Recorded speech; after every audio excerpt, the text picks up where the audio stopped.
Footsteps, Chapter 78. The 5th chapter of Numbers contains the account of what was called the trial of jealousy.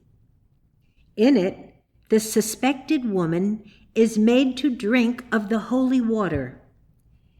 If she has committed adultery, the water is bitter and causeth a curse, whereas if she has not committed adultery, she shall be free. What concerns us is the spiritual interpretation of this ancient Mosaic custom, wherein the holy water typifies the spiritual inspiration which comes from the divine source. From the standpoint of Christian Science, animal magnetism acts upon spiritual thought as that which would confuse, depress, and render fearful the consciousness that should be strong, positive, and courageous.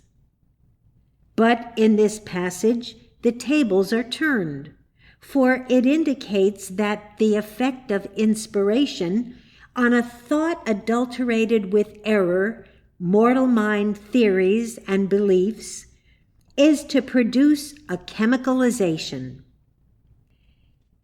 If one's thought is on a mortal level, even if it be purified to the highest possible degree, truth will cause such to chemicalize. This statement is made without reservation because it is a metaphysical fact.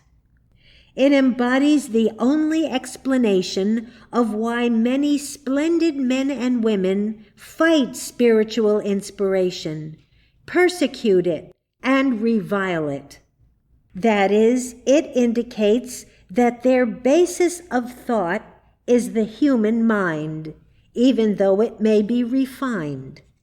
To such, the coming of truth acts like something from the devil. It makes them uncomfortable and produces a stir. It is necessary to know this in order that one may understand the true reason for much of the persecution Mrs. Eddy endured at the hands of cultured and refined men and women. In Christian Science, adultery, spiritually considered, is the state of human thought where mortal mind is the underlying basis, no matter how refined and educated such a thought may be. To correspond with this trial of jealousy, the holy water of inspiration which Mrs. Eddy poured forth really constituted a trial for mental adultery. If Mrs. Eddy's draught of inspiration reacted like a curse and produced a mental chemicalization, that was sufficient evidence to prove that the basis of one's thought was mortal and material.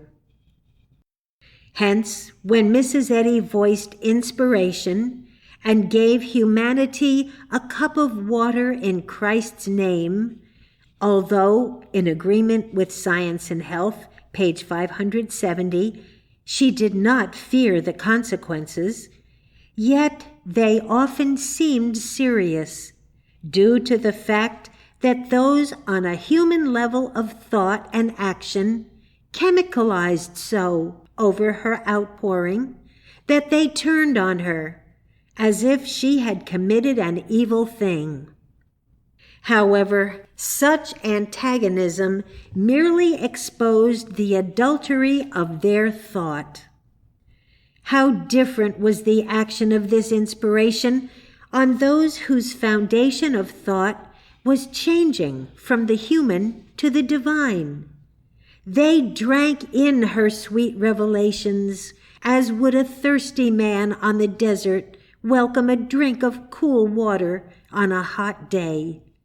She gladly shared her revelations with such, and trusted God to protect her from those who turned on her, because their own thought was fundamentally unsound.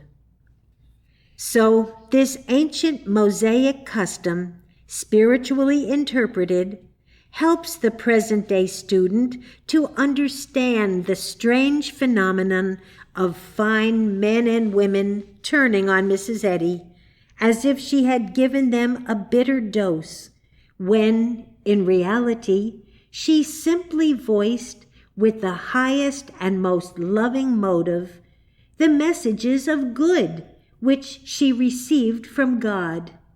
She expressed this in her own words as follows, quote, "When I went where the people were not good, it produced a chemical. While I was writing Science and Health, I moved to 8 places. I would no sooner settle down and begin to write than it would produce such a chemical I would have to go to some other place." End quote.